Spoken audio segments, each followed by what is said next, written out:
Season छींकें आती रहती थी और कोल्ड हमेशा हो जाता और कफ फ्लैम बलगम बहुत गिरती थी। तो जब से मैं यहाँ इन लोगों के कंटेक्ट में आया, जब से there is lot of problem solve हुई है। उसका मेन जो था, कभी मैं कुछ जैसे कर्ड दही ले लेता था या ठंडा ले लेता था तो कुछ भी तो मेरे को फट से कोल्ड हो जाता था। After using this medicine there is no such problem, ऐसी मेरे को दिक्कत नहीं आ रही है। दैट इज द रीज़न मैं दोबारा यहाँ पर फिर अपने फैमिली के बाकी मेंबर्स को भी लेकर के। अच्छा, तो फैमिली में और किसने यूज किया है? मेरी मिसेज का था नी के लिए, उनको भी क्रॉनिक प्रॉब्लम थी काफ़ी।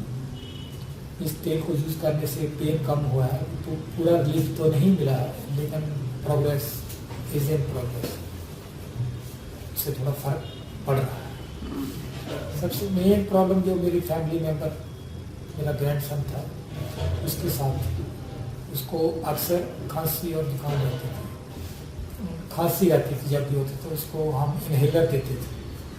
अभी इनहेलर बंद तो नहीं किया, थोड़ा ले रहे हैं, लेकिन जिसको यूज़ करने से उसको भी थोड़ी प्रॉब्लम है। और सबसे बड़ी बात है कि अब यहाँ के संस्थान में इतना विश्वास बढ़ गया है कि हम लोग स्पेशली सिंगापुर से इंडिया आए हैं, स्पेशली से टाइम लेकर के हम की प्रोडक्ट को यूज कर रहे हैं। आपके सन को भी कोई प्रॉब्लम थी ना? बेटे के लिए ऑयल नहीं लिया था? हाँ, बेटे को ग्रैंडसन। अच्छा, ग्रैंडसन के लिए, ठीक है। एक हमारी सिस्टर ला साली हमारी, हाँ जी, उसको प्रॉब्लम थी, उसके लिए भी मैंने ऑयल अभी लिया, उसने इस्तेमाल शुरू नहीं किया, जस्ट मैंने भी बाई किया, उसको पंजाब भेजा।